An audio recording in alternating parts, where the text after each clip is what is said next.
여러분 안녕하세요. 6월 30일 여의도 펀드매니저TV 금일 시장 전망 및 투자 전략 시작하도록 하겠습니다. 좋은 아침입니다. 좋은 주말입니다. 네, 시간 참 빠르네요. 오늘 아침에 어느 친구분이 이제 저의 카페 댓글이 시간을 참 빠르네라고 댓글을 다셨던데 벌써 분기말, 반기말, 올말, 주말 네, 1년의 반이 딱 마지막에 서 있습니다. 오늘 시장을 보면 아주 밋밋한 시장이다. 뭐 크게 뭐 시장을 움직일 만한 큰 사건은 없었다. 다만 제 눈에 딱 들어온 두 가지 경제 지표를 보는데 첫째는 금리가 너무 심하게 오른 거죠. 두 번을 지속적으로 올리겠다는 그런 가정. 미국 경제가 너무 좋으니까 금리가 치고 올라가는 모습, 이런 모습이 하나 눈에 확 들어왔고, 하나는 마이크론 테크놀로지가 4%를 토해내면서 어제 그렇게 나름대로 시장에 긍정적인 희망의 메시지를 줬던 마이크론이 바닥으로 또 쳐박는 모습을 보고, 아, 이게 어떻게 해석해야 되나. 저 중국의 원투 스트레이트의 뭐라 그럴까? 우리 사드 보복 당했듯이 저 보복이 주가를 저렇게 박살을 내는 것 같은데 그렇다고 또 우리가 수혜를 받는 것도 아니고 머리 아픈 그런 아침입니다. 시장은 밋밋했다. 하지만 아직 썸머널리는 끝나지 않았다. 네, 저는 아직도 썸머널리의 마지막 30%는 남아있다. 시장을 지금 떠나면 안 된다. 지금 떠나면 바보 같은 일이다. 30%더 이게 반도체가 될지 뭐가 될지 8월 초 중순까지 한 달 정도의 여유는 충분히 남아있다. 마지막 반등은 있고 9월, 8월 말 9월부터는 찬바람이 날 때부터는 좀 줄여서 견디자. 올 연말에 이쪽으로는 조금 장이 흔들릴 것 같은 생각은 확실히 있어요. 그러나 썸머넬리의 마지막 끝부분 30%를 먹고 나와야죠. 네. 우리 같이 힘을 합쳐서 포커스를 맞추고 이 30년 된 펀드 매니저를 믿으시기 바랍니다. 제가 시장 하나는 방향성 하나는 잘 봅니다. 구독, 좋아요 많이 눌러주십시오. 네, 금일 주가 추이를 보면 다우, 나스닥, S&P. 나스닥이 이게 약간 이게 네이버가 느린 것 같은데 나스닥이 마이너스 0.02% 거의 보합 수준에 끝나고 나머지는 모두 상승 마감한 나름대로 뭐 의미는 있는 그렇게 약하지도 또 그렇게 강하지도 않는 시간이다. 시장이었다. 특히 이제 미국이 은행들에 대해서 스트레스 테스트를 했는데 다 통과를 한 거죠.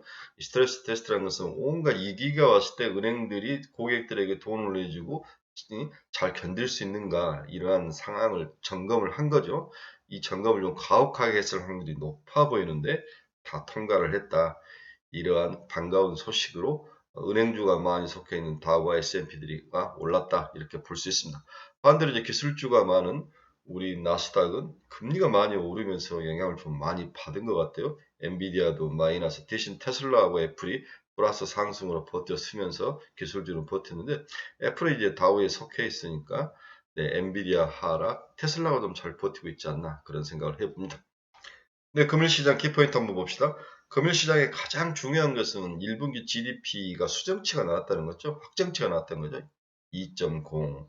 그렇습니다. 1.1 몇 프로였던 것을 2.0으로 상향 조정을 했는데 그 상향 조정의 가장 큰 이유는 소비가 생각보다 좋았다는 거죠. 3.8에서 4.2로 상향 조정치로 바뀌면서 1분기 GDP가 2.0으로 찍혔습니다. 네, 잠정치 예상치를 전부 상향하면서 확정치가 1분기 GDP가 2%, 아마 1%였던 것 같은데 2%로 올랐습니다.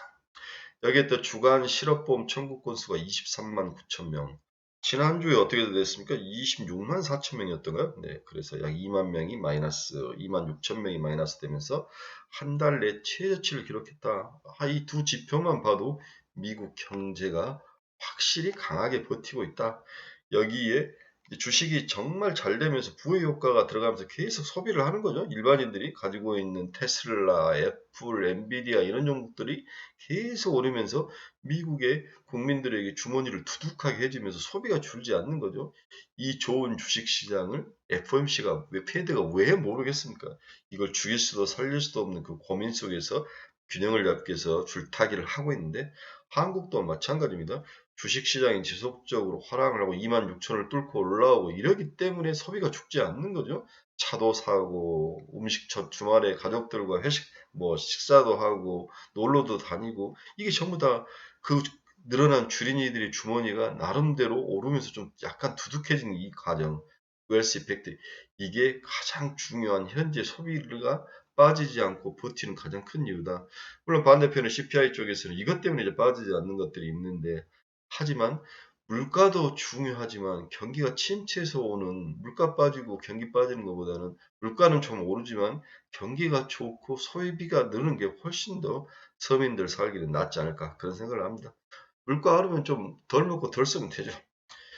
미국 내일 PC 발표가 있죠. 네, PC 발표.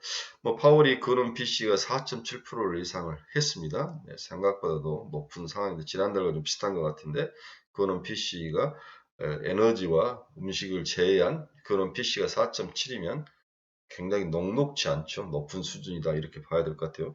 이런 것 때문에 이제 다음 달 금리 인상을 82%에서 87%까지 올라가는 그러한 모습도 나타나고 있습니다. 이러한 영향으로 미국 금리가 확 치고 올라가는 그러한 모습도 또 눈에 거슬리는 모습이 있었습니다. 미국 대형은행 전원 스트레스 통과를 했다. 네, 이게 이제 미국 GDP죠. 네, 작년 2분기에 마이너스 0.6, 3.2까지 올라갔다가 4분기에 2.6, 1분기에 마이너스 1. 그냥 플러스 1.0이었는데 2.0으로 마지막 확정치가 나온 모습이다. 또 반면 애틀란타 연은 총재는 인플레이가 회귀 중이다. 금리 인상 불필요하다. 인플레이가 하락으로 돌아서고 있다. 근데 미국의 6월 CPI가 전년비 6.4나 상승을 해버렸어요. 근데 인플레이 심화되는 모습. 이 유럽은 참 문제인 것 같아요. 유럽도 마찬가지죠. 어제 제가 이야기했는데 유럽도 1월에서 5월까지 주식이 너무 좋은 거예요. 유럽이 제일 좋았죠. 그러면서 투자자들의 주머니를 두둑해 하면서 소비가 줄지 않는 거. 이러한 것들이 지속적으로 유럽이 인플레이 상승에 시달리고 있다. 빠지지 않고 있는 모습이 걱정인 거죠. 네. JP모간 지난주 미국 개인 투자자들은 AI를 매도했다. AI주는 엔비디아 이런 것들 AMD를 취급한 거죠. 반대로 바닥에서 200달러가 무너져서 근처에 있던 테슬라를 사서 더 끌어올리는 그러한 영리한 플레이를 했다는 거죠. 네, FTC 미국의 우리 같으면 금융위와 똑같은 거죠. 아마존에 대해서 방독점 관련 역대급 규모 소송을 예정을 하고 있다. 이런 나라들은 국가가 이제 소송의 주체가 돼서 뭔가 반독점이라든지 이런 것들이 있으면 소송도 해서 균형을 잡아가는 거죠. 우리나라의 금융위와 금감위와는 좀 반대는 것 같아요. 우리는 처벌을 위주로 한 건데 얘들은 제도를 고치는 그런 시스템을 고치는 그러한 모습은 참 보기 좋은 것 같아요. 이래서 자본주의가 공산주의나 우리나라처럼 어리버리한 그 관료들의 모습을 이기는 것 같아요. 네. 검사들이 나라를 잡으면 항상 문제입니다. 이 세상에는 특히 경제는 법으로 할 수 없는 것들이 많이 있죠. 제도와 사람의 심리가 작동되는 게 금융의 바닥이기 때문에 처벌 위주로만 이루어질 수는 없습니다. 네, 미국 달러 지수가 결국 0.4에 올라서 다시 103.34포인트까지 올랐네요. 네, 어제까지는 102 중간 정도 있는데 다시 치고 올라오는 모습. 결국 달러가 강세였다는 거죠. 이 말은 뒤집으면 우리나라 지금 원화가 아주 약세로 돌아서면서 외국인들의 매도가 나서는 원인 중에 하나라고 제가 여러 번 이야기를 해드렸는데 오늘 우리나라의 원달러 환율이 또 약세로 돌아설 가능성이 주식시장에게 부정적 요인으로 작용할 가능성, 외국인의 매도가 이어질 가능성에 대해서 좀 주의를 해야 될 것 같다. 이러한 단순한 프레임, 서큘레이션 프레임에 대해서 좀 걱정스럽습니다. 금 가격도 0.34% 하락. 미 국채금리 한번 보십시오. 2년짜리가 4.868까지 올랐습니다. 17bp는 올랐어요. 17.7bp. 10년짜리 한번 볼까요? 3.844. 몇 bp? 13.4bp는 오르는 이러한 금리 인상. 경기가 좋고 금리를 2번 이상 올린다는 것들이 금리에 영향을 미치는 그런 하루였다. 이렇게 되면 성장주가 상승을 하기 어려운 환경이죠. 네. 금리에 저금리를 먹고 사는 성장주에 대해선 부정적인 요인으로 작동을 했다. 이렇게 봐야 될 것 같아요. WTI는 0.94% 상승해서 69.74달러. 네, 테슬라 0.48% 상승 257달러. 네, 테슬라가 든든하게 엔비디아의 그 흐물흐물한 모습을 잘 버텨주고 있습니다. 애플 0.15% 상승. 애플에 대해서 참 좋은 이야기들을 많이 나와요. 3조 달러를 돌파를 해서 4조 달러까지 갈 수 있다. 그렇다면 200달러를 가겠다는 의미인데 애플을 가지고 계신 분들은 지속 보유를 추천해 봅니다. 엔비디아는 0.69. 계속 이제 400달러가 무너질 상황이 와 있네요. 네. 중국에서 이제 뭐랄까, 저가 이제 클라우드 서비스를 하는 그러한 것들을 팔지 마라. 서버를 팔지 마라. 서버죠. 클라우드 서버를 팔지 마라. 여기까지도 미국 정부가 관여를 할 것이다. 어제 이제 그 소식 때문에 엔비디아 얘네들이 빠졌는데 오늘도 이 여파가 미치는 것 같습니다. TSMC 0.57% 하락. 마이크론 테크놀로지가 4.05나 빠졌네요. 중국이 마이크론 테크놀로지에서 제재를 가한다는 소식이 들려왔습니다. 자, 어제 마이크론 테크놀로지에 대해서 이제 발표를 하니까 다양한 애널들이 마이크론 테크놀로지의 여러 모습들을 분석을 했는데 그 중에서 제가 굉장히 의미가 있는 부분을 한번 보여드릴게요. 자, 고객사 재고 조정은 진행 중이다. AI 모멘텀은 제한적이다. 이 이야기를 하고 있는데 PC와 모바일 고객 재고는 정상 수준까지 내려왔지만 재고는 정상 수준까지 빠졌죠. 네, 서버 고객 재고는 연말 이후 정상화를 기대한다고 밝혔다. 연간 산업평균 빅그로스는 D램은 3에서 5%, 낸드는 7에서 9%로 이전 분기 대비 조금 더 낮은 전망치를 제시했다. 중국 CAC 제재에 따라 니스크는 현재 전체 매출액의 10% 초반. 그래. 중국의 제재는 전체 매출액의 약 10% 정도로 영향을 받네요. AI 모멘텀은 제한적일 것으로 판단을 했다. 포트폴리오 내 모바일과 채널 판매 비중이 높고 고용량 D램 모듈이나 HBM 비중도 낮기 때문에 얘들은 중저가를 만들어낸다는 그런 이야기죠. AI 서버용으로 최근 수요가 급증한 128기가 DDR5 RDDM은 TSV 공법을 기술이 적용되는데 판매 수량이 많지는 않지만 일반 서버에 사용되는 32기가 RDIMM 대비 단위당 판매 가격이 5에서 6배 정도 높다. 결국 이 가격이 높은 것을 하느냐 할 수 없느냐가 이 차이가 크다는 거죠. 마이크론 해당 제품이 라인업에 없다. HBM2E를 판매하고 이건 HBM3의 전 단계의 좀 구닥다리 모델인 거죠. 이 정도는 가지고 있지만 HBM3를 가지고 시장에서 뭔가 독보적인 역할을 하는 데는 한계에 있다. 따라서 삼성전자와 SK하이닉스가 훨씬 더 HBM에서는 앞서가고 이게 가격이 5에서 6배가 높고 이런 것들을 우회적으로 설명을 해준 거죠. 즉 삼성전자와 SK하이닉스는 전체 회사를 먹여 살릴 만큼 이 HBM이 아주 그런 건 아니지만 시장에서 반등을 일으킬 수 있는 모멘텀은 충분히 될 수 있다. 이 이야기를 하고 있습니다. 네, 메타 플랫폼스 1.53% 하락, 노블록스는 1.04% 하락, 비트코인은 3590달러까지 올라와서 움직이는 상황입니다.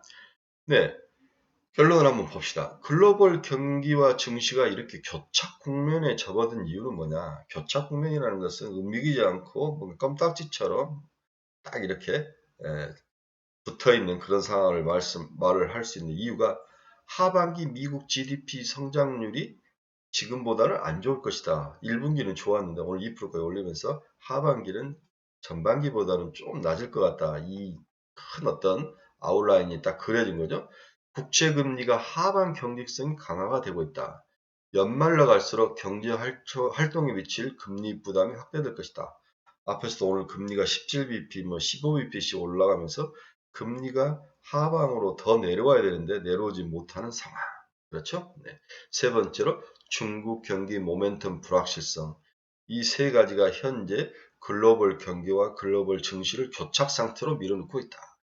미국의 대중 전략 디커플링에 따라서 디디스킹으로 전환 가능성이 이것들 때문에 있는 게 아니냐 이렇게 보는 거죠. 그래서 하반기 미국 경기 침체 리스크는 피하는 듯하지만 하방 리스크 우려는 여전히 잠재돼 있다. 그렇죠? 미국의 GDP 성장률 0.7에서 2%, 여기 1분기 1.3에서 2%까지 올라왔는데, 네, 2분기는 1.2, 그리고 4분기에는 마이너스까지도 갈 수 있는 그런 가능성을 예견을 하고 있네요. 국채금리 하방 경직성, 4분기 후보는 내년 1분기 경기와 신용 리스크의 악재를 보여줄 수 있다. 금리가 이렇게 내려오지 않고 위에서 버티고 있다면 상업용 부동산의 문제라든지 부동산의 침체가 더욱 가열되면서 은행의 부실의 문제 이런 것들이 또 유발할 수 있는 가능성이 있다. 그래서 미국 2년 국채금리가 빠지지 않고 이렇게 있는 거 10년짜리도 계속 올라와서 금리가 하락지 않고 있는 것은 올 4분기 경기와 내년 경기에 큰 악영향을 미칠 가능성, 특히 신용 리스크에 악재로 작용할 가능성은 있다. 이렇게 이야기를 하는 거죠. 이 며칠 전부터 이제 중국 경기에 대해서 우려감이 크게 증가를 하고 있죠. 경기 정상화 걸림돌을 해소하기 위해서는 추가 부양책이 필요하지만 그 부양책을 아주 강하게 쓰는 것도 아니고 최근에 쓰고 있는 부양책의 효과가 나타나지 않는 모습, 중국 제조업 재고액이 올라가는 모습, 예금은 올라가고 사람들이 소비를 하지 않고 있다. 이렇게 볼 수 있는 거죠. 이러한 것들이 중국 경제의 문제점. 이게 G2가 결국은 낙수 효과가 떨어질 한국, 대만, 일본, 그 다음에 이런 국가들에게 부정적인 영향. 특히 이제 보니까 독일이 전체 경제의 약 10% 정도를 중국에 의존하는데 중국이 경기가 안 좋으니까 독일 경제가 좀 박살난 모습도 이야기를 하더라고요. IFF인가? 독일의 경기 전망을 하는 지수가 내려가는 모습을 얼마 전에 우리가 봤었죠. 독일 제조업 PMI 지수의 쇼크 원인 중 대중 수출 부진, 그 다음에 제조업발 침체 이 두 가지가 크게 자리를 잡고 있는데 유럽의 자동차 판매, 독일 제조업 PMI가 이렇게 내려가고 이게 유럽의 자동차 판매 지수가 이렇게 올라오는데 이것도 반대로 움직이는 모습은 있네요. 독일 제조업 PMI 지수는 내려오고 독일 수출이 내려온다. 결국 유럽 자동차 판매는 좋은데 결국 독일에서 자동차 수출이 중국에 해야 되는데 이 중국에서 뭔가 문제가 발생을 하고 있다. 이렇게 이야기를 할 수 있네요. 독일의 대러시아 수출은 당연히 이렇게 박살이 나서 내려오는 모습. 결국 중국과 러시아에 대한 자동차라든지 독일의 주력 품목들의 수출 부진이 결국 독일의 제조 PMI 지수의 침체 원인이 되고 있다. 이렇게 이해를 하시면 될 것 같습니다. 전 세계 수입과 수출이 이제 딱 붙어서 껌딱지처럼 오히려 하락하는 국면의 모습을 보이고 있죠. 미국과 중국의 수요가 약화되고 있다. 중국 수입 수요 약화가 글로벌 제조업 경기에 부정적 영향을 주고 있다. 미국 수입은 바닥을 치고 살짝 올라오고 있고 중국의 이 황색의 수입이 지금 상황은 올라가다가 다시 내려오는 그러한 약세의 모습을 보여주고 있죠. 결국은 중국의 수입 수요 약화가 글로벌 제조업 경기에 전체적으로 부정적인 효과를 주고 있는데 현재 쓰고 있는 부양책보다 더 강력한 부양책을 쓰지 않는다면 올 하반기에 글로벌 경제는 좀 힘든 상황이지 않겠나 이렇게 예상을 해야 될 것 같습니다. 결론 한번 봅시다. 중국의 발목 잡힌 국내 중시는 그나마 반도체 선호도가 지속되며 버티고 있는 모습이다.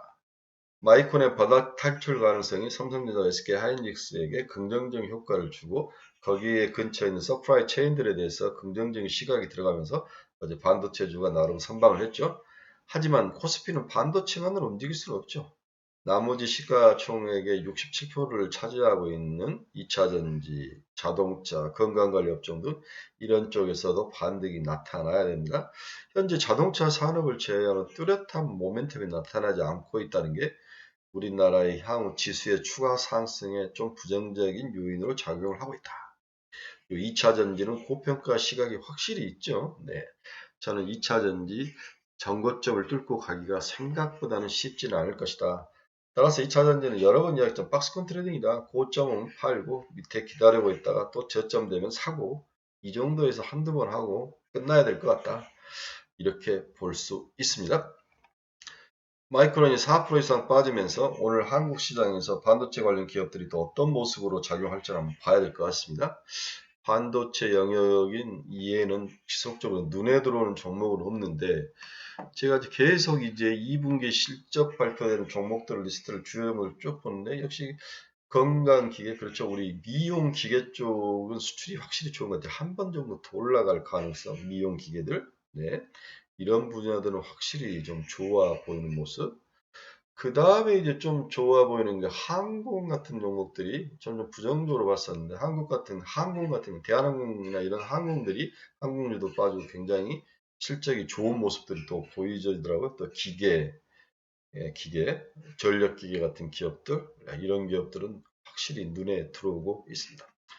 많은 사람들이 왜 자동차가 못 움직이고 있느냐 이 이야기를 하는데 참 원인을 찾기는 어렵죠.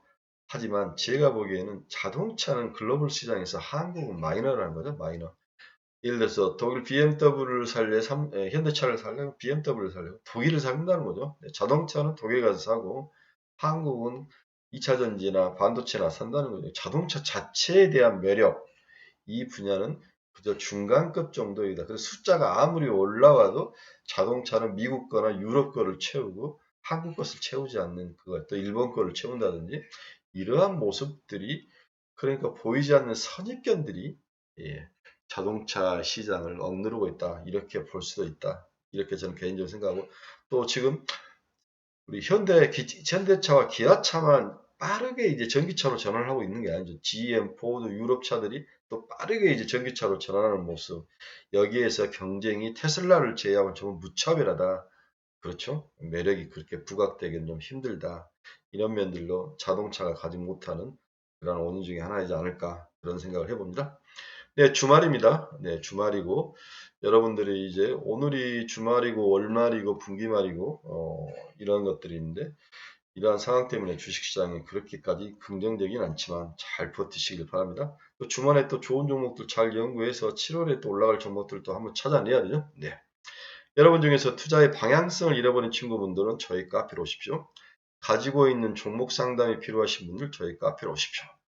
금일 뭔가 추천 종목이나 이런 것들에 대해서 정보를 듣고 싶으신 분들 저희 카페로 오십시오. 네.